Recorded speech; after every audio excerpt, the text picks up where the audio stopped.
सोयाबीनच्या पिकावर आमच्या शेतकरी बापाची दिवाळी असते, दिवाळी. पण आमच्या शेतकरी बापाचं दिवाळ निघालं, दिवाळ. काय आता आमचं रडणं जरी किती जरी रडलो आम्ही तरी तुमच्या कानापर्यंत येत नाही, तुमच्या डोळ्यापर्यंत दिसत नाही. शेतकरी इकडे किती पण रडला आणि किती पडला आणि फाशी जरी घेतली तर तुमच्यापर्यंत कधी अजून तुम्हाला घाम फुटलेला नाही मायबाप. तरी तुम्हाला हात जोडून विनंती आहे, शेतकऱ्याचे पंचनामे करावं, शेतकऱ्याला होईल तेवढी तात्काळ मदत करावी. तुम्ही शेतकऱ्यांच्या पाठीशी नाही उभे राहिले ना. अक्षरशः शेतकऱ्यांच्या आत्महत्येची लाटी लाट. टीव्ही वाले साहेब, आमदार, खासदार, मंत्री साहेब बाहेर या आणि आमच्या महाराष्ट्रातल्या शेतकरी बापाची अवस्था काय बघा तुम्ही साहेब. बापावरती जे आसमानी संकट कोसळले ते आसमानी संकट बघा तुम्ही साहेब. आम्ही जे उभा आहेत ना, हे समुद्राच्या पाण्यात उभे नाहीत, कुठल्या नदीच्या पात्रामध्ये आम्ही उभे नाहीत. शेतामध्ये शेतकरी बापाच्या सोयाबीनमध्ये एवढे पाणी झाले आणि महाराष्ट्रातल्या 99% शेतकरी बापाची अवस्था हीच झाली. आज सगळ्या शेतकरी बापाच्या सोयाबीनमध्ये असे पाणी झाले, सगळ्यांच्या कांद्याची वाट लागले, सोयाबीनची वाट लागले, सगळ्यांची अवस्था हीच झाली. सगळा शेतकरी बापावरती आसमानी संकट कोसळले. आई बाप सरकार तुम्हाला विनंती आहे, शेतकऱ्यांच्या शेताच्या बांधावर तुम्ही या साहेब.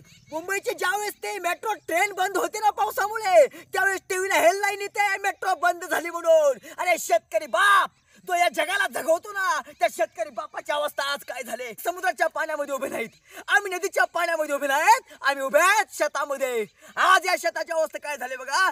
सगळ्या सोयाबीन मध्ये पाणी आहे, बघता तुम्ही पाठीमागे सगळं पाणी. आणि सगळ्या महाराष्ट्रातल्या, मराठवाड्यातल्या, सोलापूर जिल्हा असो, आमचा बार्शी तालुका असो, सगळ्या शेतकरी बापांची अवस्था हीच झाली आहे. या सोयाबीनच्या पिकावर आमच्या शेतकरी बापाची दिवाळी असते, दिवाळी. पण आमच्या शेतकरी बापाचं दिवाळ निघालं, दिवाळ. या सोयाबीनच्या पिकावर आमच्या शेतकरी बापाच्या लेकरांचं शिक्षण असतं, पण सोयाबीनच्या वाट लागली. अवस्था फक्त एका कोपऱ्यात उभं राहून नाहीये. ह्या शेतकऱ्यांची अवस्था, हा व्हिडिओ फक्त कुठल्या एका कोपऱ्यात नाहीये. तुम्ही बघताय सगळ्या या ठिकाणी शेतात पाणी पाणी झाले, सगळं सोयाबीन पाण्याखाली या ठिकाणी गेले. बघताय तुम्ही व्हिडिओ मध्ये.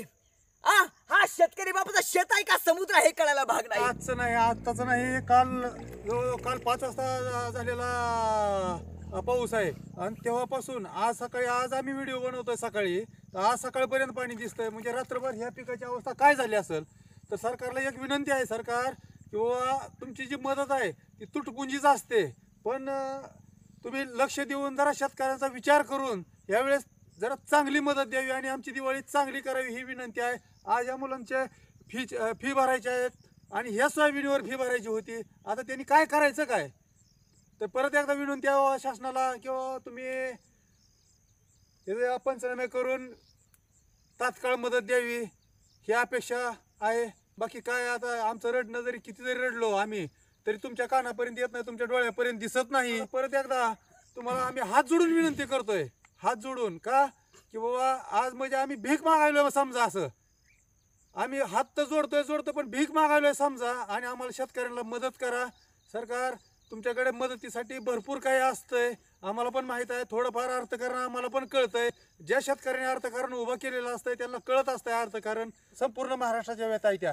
आम्हीच बोलायलो म्हणजे फक्त आमच्या पुरत्याच व्यथा नाही त्या ह्या. आज आम्ही गुडघे इतक्या पाण्यात, रात्रभर कमरेपेक्षा जास्त पाणी होतं. रात्री आम्हाला येता आलं नाही, सकाळी आलो बघितलं आणि ही अशी परिस्थिती आहे. आता काय करायचं सांगा, तुम्ही पर्याय सुचवा. नसेल तर आम्हाला आपलं सरसंकट फाशी देऊन टाका. कशाला काय झंझट मारीच नको. तुम्हाला पण ताण राहणार नाही प्रशासनाला. म्हणजे तुम्ही भ्रष्टाचार करायला रिकामी होऊन जाचाल आणि आमचं मरण तुम्हाला दिसून जाईल. वारंवार तुम्हाला आम्हाला मदत मागायची वेळ येणार नाही. बघा करा, काय काय काय होतंय ते करा.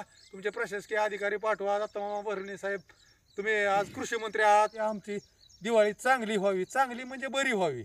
चांगली तर काय तुमच्यासारखी आम्ही करू शकणार नाही, पण साधारणतः चांगली तरी व्हावी ही विनंती आहे. सोयाबीनचा खर्च जो असतो ना, तो सोयाबीनचा खर्च उत्पन्नापेक्षा अधिक किती तर आहे तुम्हाला माहीत नाही. तुम्ही कधी बांधापर्यंत आलेला ना शेतकऱ्याच्या आजपर्यंत. आम्हाला एकरी सोयाबीन होतं 25 ते 30 हजाराचं, पण आमचा खर्च असतो 35 ते 40 हजार रुपये. आणि त्यातून जर आमचं असं डबल नुकसान म्हणायचं आणि तुम्ही जर आमच्याकडे लक्ष देत नसाल तर शेतकरी करायचं काय. तुम्ही शेतकऱ्याकडे आजपर्यंत लक्ष दिलं बी नाही. कृषीप्रधान देश म्हणतो आपला, पण कृषीप्रधान देश ही तुमच्या पैसे आहे, फक्त आमच्यापासून आलेला नाही आजपर्यंत. हे तुमचं चुकीचं आहे सरकार मायबाप. आता ह्याच्यावर मला फीस भरायची होती. कशी भरायची कॉलेज फीस मी. आमची दिवाळी आता 2 महिन्यावर आले. 2 महिन्यांनी दिवाळी आम्ही करायचं काय. आम्ही सोयाबीनमध्ये या 5 कट्टे सुद्धा सोयाबीन होत नाही एकरी मायबाप. 5,000 सोयाबीन नाही झालं शेतकऱ्यांना फाशी घ्यायचंच काम आहे. दुसरं काय करू शकत नाही सरकार मायबाप. तुम्ही एसी मध्ये तिथे बसता, गाड्यात हिंडता, तुम्हाला काही सुद्धा वाटत नाही. शेतकरी इकडे किती पण रडला आणि किती पडला आणि फाशी जरी घेतली तर तुमच्यापर्यंत कधी अजून तुम्हाला घाम फुटलेला नाही मायबाप. तरी तुम्हाला हात जोडून विनंती आहे, शेतकऱ्याचे पंचनामे करावं आणि शेतकऱ्याला होईल तेवढी तात्काळ मदत करावी. धन्यवाद.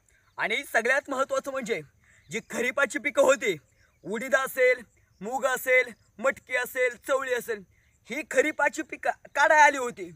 आणि नेमकं खरीपाची पिकं काढायला आली, अतिवृष्टी झाली, आल्या सगळ्या पिकांची माती झाली.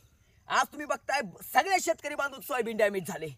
जी खरीपाची पिकं होती 3.5 महिन्यामध्ये जी पिकं येत होती त्या पिकांची वाट लागली. ही अवस्था शेतकऱ्यांची दयनीय अवस्था झाली. आम्ही दुःख मांडायचं कुठं, आमच्या वेदना मांडायचं कुठं? आम्ही मायबाप सरकार आमच्या वेदना समजून घ्या, तुम्ही आमचं दुःख तुम्ही समजून घ्या. आणि जर तुम्ही आमचं दुःख नाही समजून घेतलं ना, अवस्था एवढी बिकट आहे. तुम्ही बघताय त्या बीडचा व्हिडिओ, मराठवाड्यातला कसलं भयंकर अवस्था आहे. काय राहिलं शेतामध्ये? पावसाच्या पाण्याने पिकं सोडा, माती राहिली नाही शेतामध्ये, सगळी माती वाहून गेली.